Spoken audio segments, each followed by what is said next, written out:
बाबा बागेश्वर धाम सरकार के पंडित धीरेन्द्र कृष्ण शास्त्री जी हमारे साथ हैं। बहुत बड़ा आयोजन कर रहे हैं। अभी तक तो धर्म की बातें करते थे, पर अब कर्म के राह पर भी एक कदम आगे बढ़ गए हैं। नहीं, धर्म का पर्याय ही कर्म से प्रारंभ होता है। धर्म का पर्याय ही सेवा से प्रारंभ होता है और सेवा ही धर्म, सेवा परमो धर्मः। तो हमें नहीं लगता कि हम कोई नई राह पर आए हैं। जो हमारे सनातन संस्कृति की पद्धति है, उसी पद्धति पर, मूल पद्धति पर चल रहे हैं। और सेवा सबसे बड़ा धर्म है, इससे बड़ा कोई धर्म हो भी नहीं सकता। जो कार्यक्रम कर रहे हैं उसमें किसको किसको न्योता दिया गया है, कौन कौन रहेगा और कार्यक्रम है क्या? क्योंकि कैंसर हॉस्पिटल ही क्यों?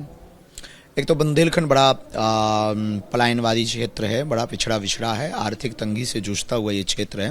10-12 जिले यूपी के हैं, कुछ मध्य प्रदेश के 7-8 जिले हैं और यहाँ पर निराश्रित दीनहीन बहुत रहते हैं। और जिस कारण से वो अपनी औषधि मेडिसिन के लिए आसपास भोपाल, झांसी, सतना आदि पहुँच नहीं पाते। कई रोगी जो है बीच में ही उनको अपने जान से हाथ धोने पड़ते हैं। जो दुख हमारे मन में बहुत ज़्यादा है, उस पीड़ा को दूर करने के लिए हमने सोचा कि अभी तक अस्पतालों में मंदिर थे, अब मंदिर में अस्पताल बनाए जाएं।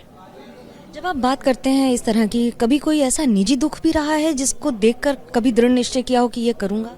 नहीं, ऐसा तो नहीं, पर जिनके दुख हैं वो हमारे सब निजी हम उनको पड़ोसी नहीं मानते। इस दुनिया में हमारा जो सनातन का चरित्र है वो यही है, वसुधैव कुटुंबकम। जब सब हमारे अपने हैं तो जिन पे भी कष्ट है वो हमारे अपने।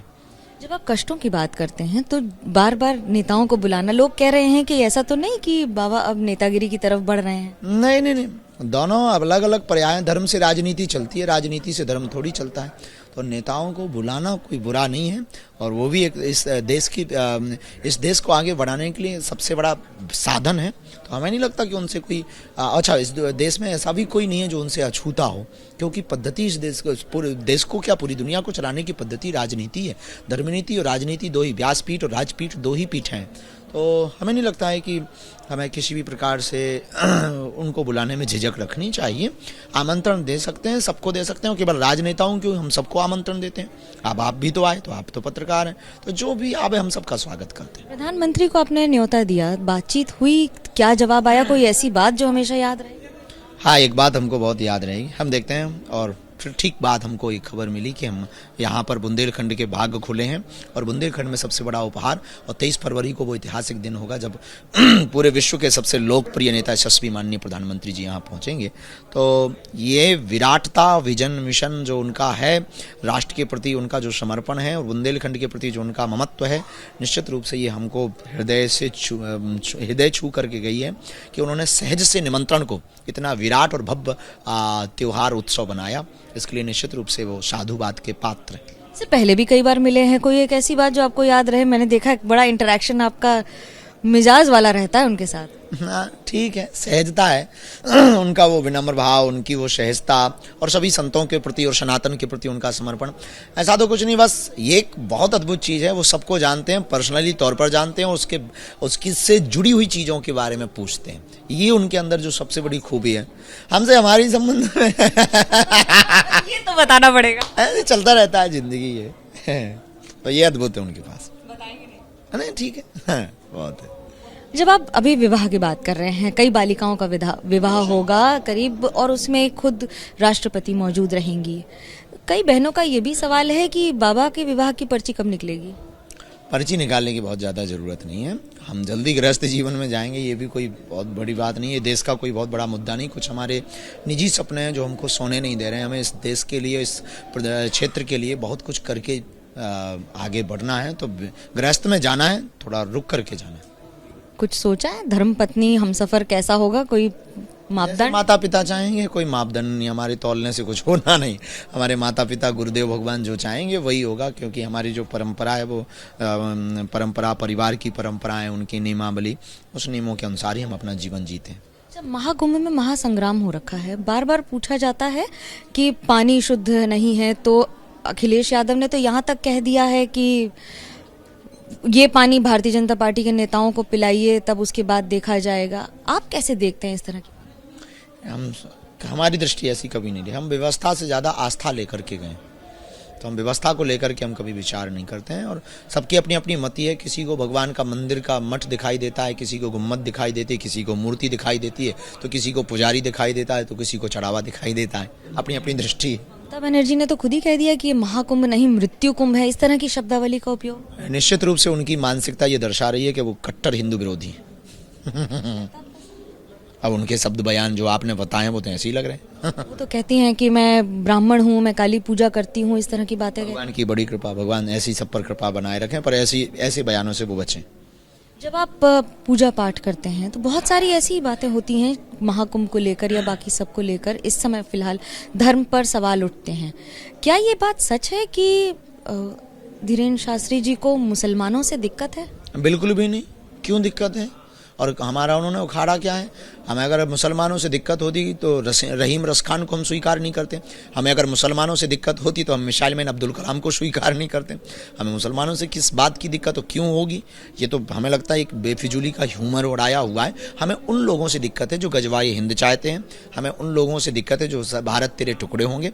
हमें उन लोगों से दिक्कत है जो सर तन से जुदा करने की बात करते हैं। हमें उन लोगों से दिक्कत है जो श्रद्धा जैसे कांड करते हैं। हमें उन लोगों से दिक्कत है जो पालघर जैसे कांड करते हैं। हमें उन लोगों से दिक्कत है जो बहराइच जैसी घटना करते हैं। हमें उन लोगों से दिक्कत है जो बरेली जैसी घटना करते हैं। और हमें उन लोगों से भी दिक्कत है जो कानून को अपने हाथ में उठाकर राम के होने का सबूत मांगते हैं। हमें उनसे भी दिक्कत है जो राम की यात्रा पर पत्थर फेंकते हैं।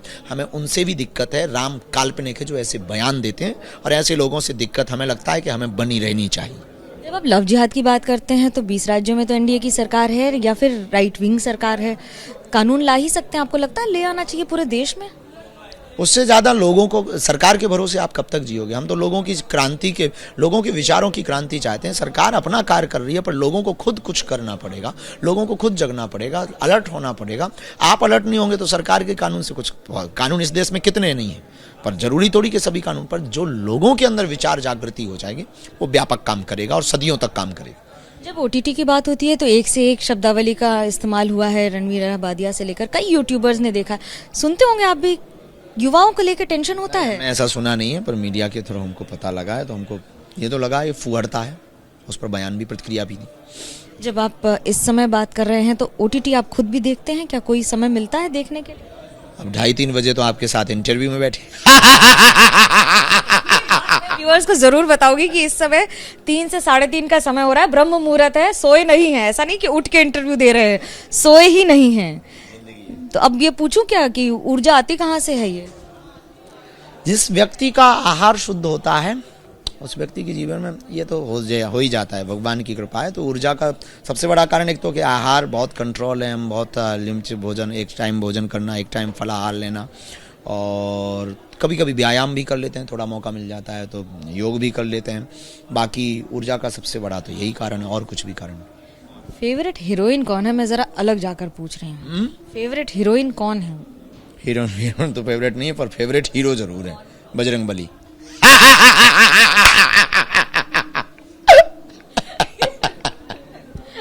जब तक मूड में नहीं आते तब तक बातचीत थोड़ी सी संभव में। तो जब भक्तों का तांता लगता है आपके यहाँ तो कई बार ऐसा होता होगा ना कि भक्त पकड़ने की, छूने की कोशिश करते हैं, मिलने की कोशिश करते हैं। कोई एक ऐसा वाकया जो आपका दिल छू गया? नवरात्रि में मौन व्रत चल रहा था, तब एक छोटा सा बालक कंधे को ही चरण समझ के प्रणाम कर गया था। तो उस मर्म ने हमको बहुत स्पर्श किया कि श्रद्धा जब प्रबल होती है तब कंधा भी चरण होते हैं। आप पूजन पाठ करते हैं, आज के युवाओं को क्या संदेश देना चाहेंगे, खासतौर से लड़कियों को?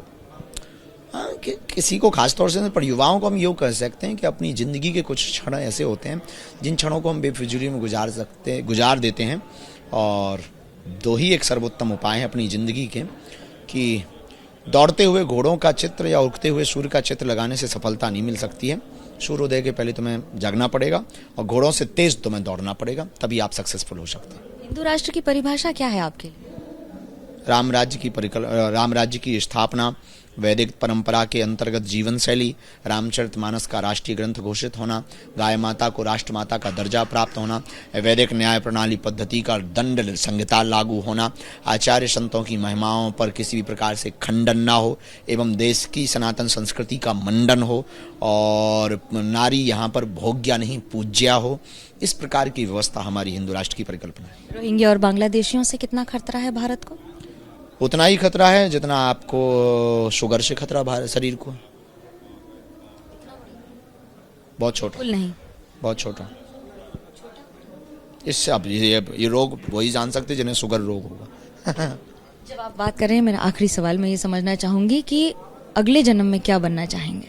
अगले जन्म में हाँ, वैसे तो कोई भगवान से प्रार्थना जो वो बना दें सो तो ठीक है, और जो भी बने तब बालाजी के दास ही बने और बागेश्वर धाम पे ही हमारा जन्म हो, यही हमारी मंगल कामना है।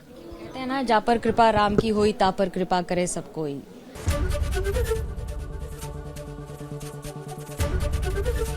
एबीपी गंगा, खबर आपकी, जुबान आपकी।